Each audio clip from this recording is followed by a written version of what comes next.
जय हिंद दोस्तों। आपका स्वागत है आपके अपने YouTube चैनल यूपी रोजगार 9।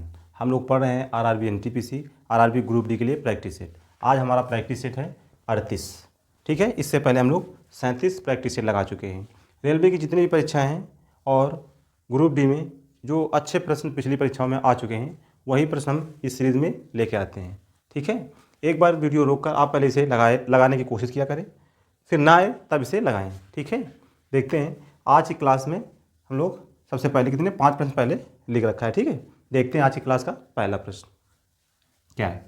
एक व्यक्ति 61 किलोमीटर की दूरी 9 घंटे में तय करता है। 61 किलोमीटर की दूरी 9 घंटे में तय करता है, जिसका कुछ भाग 4 किलोमीटर प्रति घंटा की गति से पैदल और शेष दूरी 9 किलोमीटर प्रति घंटा की गति से साइकिल से तय करता है। तो उसने पैदल कितने किलोमीटर की दूरी तय की? उसने पैदल कितने किलोमीटर की दूरी तय की? ठीक है, देखते हैं हम लोग इसे कैसे लगाते हैं। सबसे पहले देखते हैं कि 61 किलोमीटर की दूरी 9 घंटे में तय करता है। तो यहाँ से चाल बराबर क्या है? चाल बराबर क्या होता है? दूरी बटे समय। तो दूरी कितनी है? 61 और समय कितना लग रहा है? 9 घंटा। ये इतनी उसकी ओवरऑल पूरी चाल आ गई, इतने समय में पहुँच जाता अगर इतनी स्पीड से चल रहा हो। ठीक है, अगर 61 किलोमीटर दूरी और 9 घंटे का उसका समय लग रहा है। अब हमसे कहा है पैदल चलता है कुछ हिस्सा और शेष दूरी साइकिल से चलता है। साइकिल, सबसे पहले साइकिल से कितनी चाल है उसकी? पैदल दिया पहले, तो पहले पैदल देते हैं 4 किलोमीटर प्रति घंटा। हम इसमें लगाएंगे एलिगेशन। ठीक है, एलिगेशन से लगाएंगे, जल्दी हो जाएगा। 4 किलोमीटर ये है और इधर साइकिल से किसकी चाल कितनी है? साइकिल से 9 किलोमीटर प्रति घंटा। 9 किलोमीटर प्रति घंटा। ठीक है, और जो उसकी बीच की चाल है, जो औसतन चाल उसकी कितनी है? 61/9। इसको बीच में रख देंगे, 61/9। अब हमें क्या करना है? यहाँ पर फ्रैक्शन में मान दे दिया, यहाँ पर फ्रैक्शन में नहीं है, तो क्या करते हैं? जितना नीचे इन सब में गुणा करा देते हैं। इसमें 9 से गुणा कराएंगे कितना आएगा? 36। कितना आ जाएगा इसमें? 9 से गुणा इसमें भी करा देंगे, 9 से गुणा इसमें भी करा देंगे और 9 से गुणा इसमें भी करा देंगे। तो कितना आ जाएगा?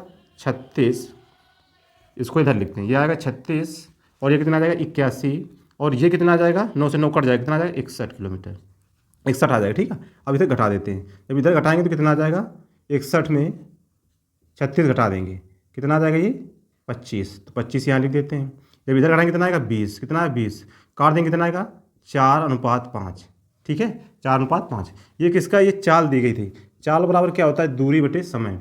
तो जो नीचे होता है उसी का हमें रेशियो प्राप्त होता है। ठीक है, ये क्या है? समय। तो समय का रेशियो प्राप्त है। टोटल समय कितना? 4 और 5 कितना आ गया? 9। और सवाल में टोटल समय कितना दिया है? 9। 9 घंटे ही टोटल समय लगा था, तो 9 घंटे बराबर 9 के, तो 1 घंटा बराबर 1, यानी वो पैदल कितना चल रहा है? 4 घंटे चल रहा है और साइकिल से कितना चल रहा है? 5 घंटा साइकिल से चल रहा है। और पैदल उसकी 1 किलोमीटर घंटा कितनी चाहिए? प्रति किलोमीटर घंटा कितनी? 4 किलोमीटर प्रति घंटा की चाल थी।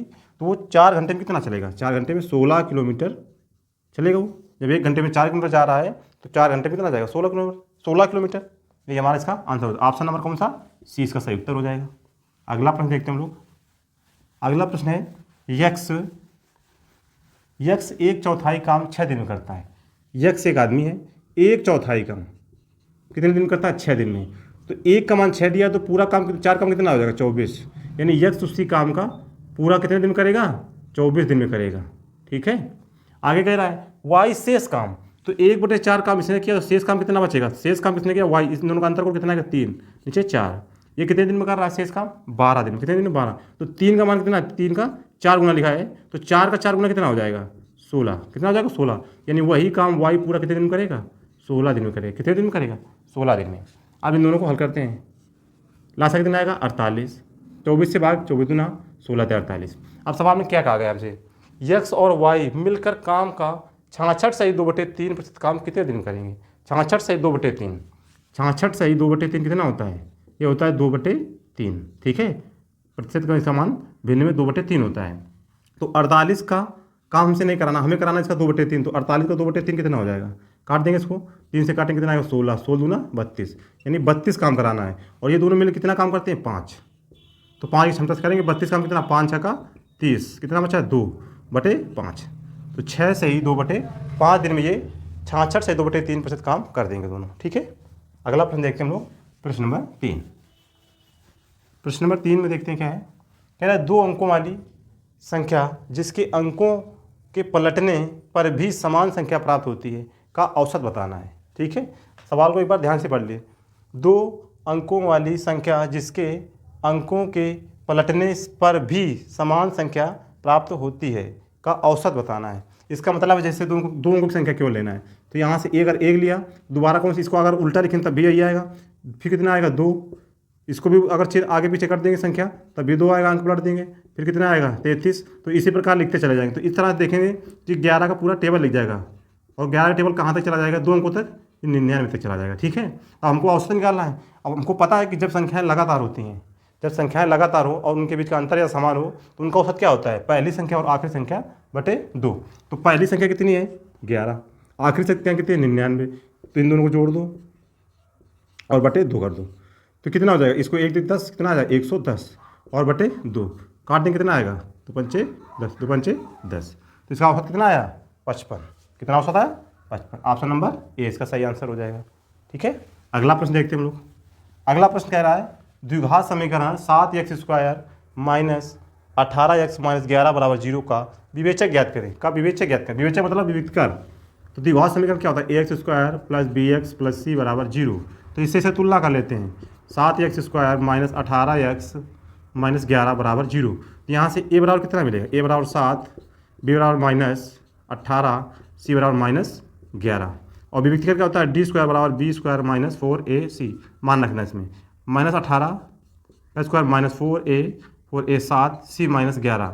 अब इसे अगर कितना 324 प्लस इधर 11 चौको 44, 44 गुणते 7, 44 गुणते 7, 7 चौको 28 280, 7 चौको 28 280 प्लस 308, जोड़ देंगे कितना आ जाएगा, 8 4 12, 2 1 3 और 3 3 6, 632। कितना आ जाएगा विभक्तिकर 632। तो ऑप्शन नंबर कौन सा हो जाएगा, ऑप्शन नंबर वहाँ से हो जाएगा डी बराबर होता है b² minus 4ac। Option number mass कौन सा हो जाएगा, डी नंबर सही इसका उत्तर हो जाएगा। ठीक है, अगला प्रश्न देखते हैं, प्रश्न नंबर 5।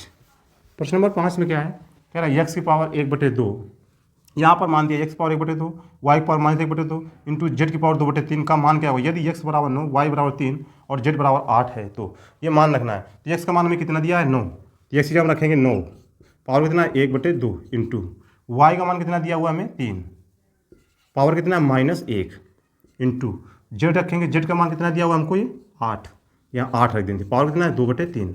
बस इसे हल करना है। तो इसका मतलब क्या होता है, रूट लेना होती है, कितना है 3, ये माइनस घात है 300, मतलब ये नीचे चला जाएगा। जब भी संख्या कोई माइनस की होती है इसका मतलब होता है 1/x।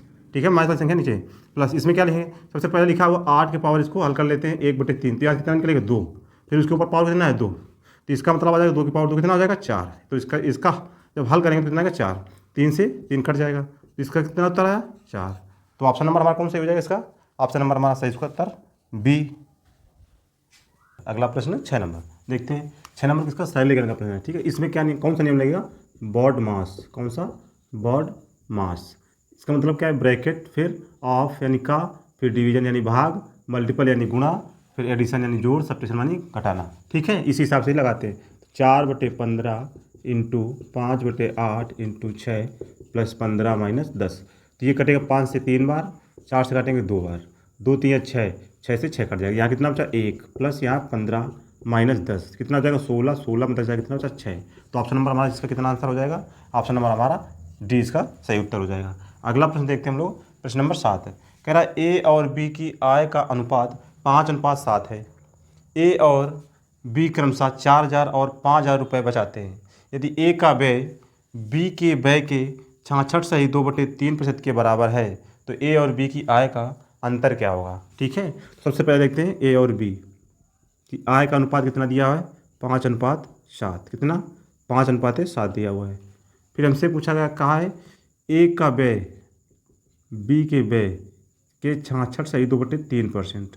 तो ए बराबर बी का 66 सही 2/3 कितना होता है 2/3 दिया जाएगा। ए बटे बी बराबर कितना है 2/3। ये इसका खर्च का अनुपात आएगा, क्या कितना है 2 और 3। फिर इसने कितना बचा है, ये इसकी आय का है, ये खर्च का है, और बचा कितना इसका, बचत कितनी करता है ये 4,000 रुपये। बी कितनी बचत करता है 5,000 रुपये। अब हमें क्या करना है, इसे क्रॉस गुणा कराना है। तो 3 से 5 गुणा कितना 15 आ जाएगा, 2 से 7 गुणा 14 आ जाएगा बराबर। इन दोनों का अंतर लेना है। ठीक है, इन दोनों का अंतर लेना है। फिर इसका इसमें गुणा 5 दूना 10 और 4 थे 12, इधर से आया 10, इधर से आया 12 में 10 कितना 2,000। इसका कितना है 2,000 लिख दिया। अंतर कितना, एक बराबर कितने के है 2,000, एक बराबर कितने के 2,000 के। हमसे पूछा दोनों की आय का अंतर क्या होगा। दोनों की आय का अंतर कितना है, 5:7, तो इनका अंतर कितना है 2, तो 2 का मान कितना हो जाएगा, 2 का मान हो जाएगा 4,000 रुपये। कितना आएगा 4,000 रुपये। तो हमारा आंसर कौन सा सही हो जाएगा, आंसर नंबर सी इसका सही उत्तर हो जाएगा। अगला प्रश्न देखते हैं हम लोग, प्रश्न नंबर 8। प्रश्न नंबर 8 में क्या है, कह रहा यदि एक भिन्न के अंश में 150% बढ़ा दिया जाए, यानी एक भिन्न मान लेते कौन सी, a/b है। अब सवाल में कहा है भिन्न का अंश 1/50% बढ़ा दिया जाए, तो ये कितना 150 बढ़ाया 100 पर आरंभिक संख्या 100 होती है, उसमें 150 बढ़ा दी कितना हो जाएगा वो 250, तो इसका 250%, कितना 250%। इसी प्रकार कहा है कि ये हर को 300% बढ़ा दिया जाए, तो हर पर कितना होगा 100, 300 बढ़ा देने कितना हो जाएगा 400 × 400%। तो भिन्न परिणामी भिन्न कितनी हो जाती है 5/18 बराबर 5/18। प्रतिशत से प्रतिशत कट जाएगा ये, ठीक है, 0 से 0 कटेगा। 5 से काटेंगे 25, 5 से काटेंगे 8 आ जाएगा, तो ये आ जाएगा a × 5/b × 8 बराबर 5/18। 5 से ये 5 कट जाएगा, 2 से काटेंगे कितना आएगा 4, 2 से काटेंगे कितना है 9, ठीक है। तो यहाँ से बचा a/b × 4 बराबर 1/9, ये इधर चला जाएगा, तो a/b बराबर हो जाएगा 4/9। यही हमारी कौन सी थी, मूल भिन्न, कौन सी थी, मूल भिन्न। मूल भिन्न ऑप्शन नंबर हमारा कौन से हो जाएगा, ऑप्शन नंबर डी इसका सही आंसर हो जाएगा। अगला प्रश्न देखते हैं हम लोग, प्रश्न नंबर 9। प्रश्न नंबर 9 में क्या है, कह रहे एक विक्रय मूल्य पर 10% की हानि क्रय मूल्य पर कितने प्रतिशत की हानि है, यानी विक्रय मूल्य पर 10% की जो हानि है वो क्रय मूल्य पर कितने % की हानि है। तो 10% का हानि, यानी 10% का मतलब क्या होता है, फ्रैक्शन में मान इसका 1/10। सवाल में कहा है विक्रय मूल्य, यानी नीचे क्या है SP यानी विक्रय मूल्य दिया है, यानी जब 10 रुपये में बेचा जाता है तो उसमें 1 रुपये का नुकसान होता है, तो वस्तु की CP कितनी रहेगी, वस्तु की CP 11 रहेगी, कितनी 11। अब उसमें 1 का नुकसान हो रहा है, CP थी 11, तो उसका नुकसान कितना हो जाएगा 1/11 हो जाएगा, ठीक है, और × 100 ये कितना आ जाएगा, 11 से भाग दें कितना आएगा 9, 11 99 बचा कितना 1, तो 9 सही 1/11%। ये किस पे, CP पर यानी क्रय मूल्य पर हानि हो जाएगी, तो 9 सही 1/11%। तो ऑप्शन नंबर हमारा कौन सा हो जाएगा इसका, ऑप्शन नंबर इसका C सही उत्तर हो जाएगा। अगला प्रश्न देखते हैं हम लोग, प्रश्न नंबर 10। प्रश्न नंबर 10 में क्या है, कह रहा है एक वृत्त की परिधि क्या होगी जो 7 सेंटीमीटर भुजा वाले एक वर्ग के परिगत है, वर्ग के परिगत, तो एक वर्ग बनाते हैं। परिगत तो मतलब क्या है कि वृत्त इसके बाहर है, वृत्त इसके बाहर है, तो हमें वृत्त की परिधि बताना है। तो वृत्त की परिधि क्या होती है, परिधि 2πr, r हमें चाहिए यहाँ से, ठीक है, तो r इसके निकालेंगे। अब सवाल में दिया क्या है, हमको भुजा किसकी दी गई है 7 सेंटीमीटर, किसकी, वर्ग की भुजा है, तो ये वर्ग की भुजा कितनी है 7 सेंटीमीटर, ये भी 7 ये भी 7, तो यहाँ से ये क्या हो जाएगा, ये वर्ग के लिए क्या बन जाएगा विकर्ण, और वृत्त के लिए क्या बन जाएगा, यानी यहाँ से बनेगा वर्ग का विकर्ण बराबर वृत्त का व्यास, ठीक है। तो ये विकर्ण और वृत्त का व्यास, व्यास क्या होता है 2r, और विकर्ण कितना, ये 7 है ये भी 7 है, तो कितना आ जाएगा 7√2, कितना आएगा 7√2। अब यहाँ से त्रिज्या कितनी आ जाएगी 7√2/2, ठीक है। अब इसमें रख देना है मान, परिधि याद करना है, 2 × 22/7 × r का मान 7√2/2, 7 से 7 कट जाएगा, 2 से 2 कट जाएगा, कितना आ जाएगा 22√2, 22√2 सेंटीमीटर। तो हमारा ऑप्शन नंबर कौन सही हो जाएगा, ऑप्शन नंबर 20 का सही उत्तर हो जाएगा। अगला प्रश्न देखते हैं, कह रहा है 1/6, 5/7, 4/15, 8/3 का लासा क्या होगा। ये भिन्न के रूप में संख्या लिखी, और भिन्नों का लासा क्या होता है, भिन्नों का लासा क्या होता है, भिन्न का लासा बराबर, तो अंश का लासा, अंश का लासा बटे हर का मासा, हर का मासा। तो जब अंश का लासा निकालेंगे कितना इसका 4 और 8 का लासा कितना 8 हो जाएगा, और 8 और 5 कितना 40 हो जाएगा, तो ऊपर कितना आएगा 40। अब नीचे क्या निकालना है मासा, तो इस यहाँ सबसे छोटा नंबर कौन सा 3, 3 ही सबको काट रहा है, तो यहाँ से मासा कितना आएगा 3, यानी इसका आंसर कितना आएगा 40/3। तो 40/3 कौन सा, ऑप्शन नंबर इसका डी सही उत्तर हो जाएगा। अगला प्रश्न हमारा है प्रश्न नंबर 12, प्रश्न संख्या 12 देखते हैं। कह रहा है यदि 8:11 के अनुपात में टिकट के मूल्य में वृद्धि की जाती है तो बेचे गए टिकटों की संख्या में 23:21 अनुपात में गिरावट आती है, तो राजस्व में हुई वृद्धि क्या है। अगर टिकट के मूल्य में वृद्धि से पहले राजस्व 36,800 रुपये था, ठीक है। सबसे पहले देखते हैं टिकट की संख्या किस मूल्य में वृद्धि हुई है, मूल में जो बढ़ा दिए प्राइस में कितना 8 से 11, यानी पहले एक टिकट का मूल्य कितना था उसका 8 रुपये, बढ़कर कितना हो गया 11, जिसके कारण टिकट की संख्या यानी टिकट की संख्या में कितना अनुपात घटा। पहले अगर 23 टिकट ली जाती थी तो अब उसकी कितनी हो गई 21, कितनी 21। तो टोटल इसका मूल्य कितना आ जाएगा, टोटल मूल्य कितना आ जाएगा, टोटल प्राइस इसका, यानी पहले 8 रुपये की एक टिकट थी और यहाँ 23 टिकट बिकती थी, तो टोटल कितना मूल्य राजस्व प्राप्त होता था 23 अट्ठे 184 रुपये, कितना 184 रुपये उसका राजस्व प्राप्त होता था। लेकिन जब ये मूल्य बढ़ा और तो टिकटों की संख्या घटी तो अब उसको कितना प्राप्त हो रहा है 11 से गुणा, 11 का नाम 11 इसका गुणा करा देते हैं, तो 11 दूना 22 एक 23, इतने रुपये 184 रुपये पहले प्राप्त होता था, अब उसको 231 रुपये प्राप्त होता है। कितना पर उसको अधिक प्राप्त हो रहा है, घटाएंगे तो 11 में 4 कितना 7 बचा, यहाँ कितना हो जाएगा 12 कितना 4, 47 रुपये उसको ज़्यादा प्राप्त, 47 यूनिट ज़्यादा प्राप्त हो रहा है। अब सवाल में हमको दिया गया पहले राजस्व कितना था 36,800 रुपये उसको पहले राजस्व प्राप्त होता था 36,000, और यहाँ कितना प्राप्त हो रहा है 184, तो 184 का मान दिया गया हमें 36,800 रुपये। इसको कितने 2 बार में कट रहा है, 2 चौको 8 2 अट्ठे 16, हाँ ये 200 गुना लिखा हुआ है, तो हमसे 47 का मान पूछ रहा है, तो 47 से गुना करा दें कितना 47 इंटू 200 करेंगे कितना आएगा 9400, कितना आएगा 9,400 रुपये। तो ऑप्शन नंबर हमारा 20 का सही उत्तर हो जाएगा। ठीक है, अगला प्रश्न देखते हैं हम लोग, प्रश्न नंबर 13। प्रश्न नंबर 13 में क्या कह रहा है, यदि 8A, ठीक है 8A बटे A² माइनस 8A प्लस 1 बराबर 1 बटे 14, ये दिया हुआ, हमसे मान पूछा जा रहा है A प्लस 1 बटे A का मान क्या होगा। ठीक है, देखते हैं इसे कैसे करते हैं। सबसे पहले करते हैं इसका इधर गुणा करा देते हैं, कितना 8A इंटू 14, ये इधर चला जाएगा A² माइनस 8A प्लस 1। अब क्या करते हैं, इससे A कॉमन ले लेते हैं, ये कितना आ जाएगा 14 112A बराबर, यहाँ से A कॉमन ले लेते हैं, यहाँ बचेगा A माइनस यहाँ कितना आ जाएगा 8, ये कितना आ जाएगा, यहाँ A है ना तो इसके नीचे चला जाएगा।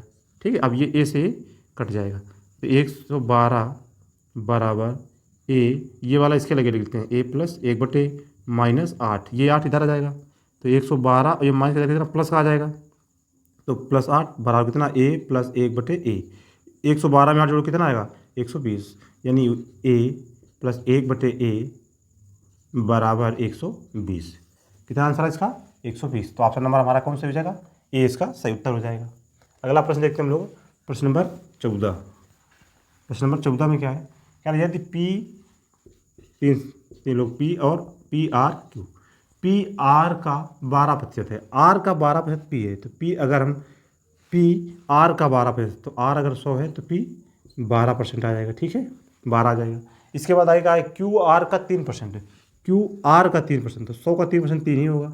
ठीक है, अब हमसे पूछा जा रहा है PQ का कितना परसेंट है, PQ का, तो P कितना है 12 और Q कितना है 3 इंटू 100, 3 से काटे कितना है 4, 400%, कितना आ जाएगा 400% हमारा सही उत्तर हो जाएगा।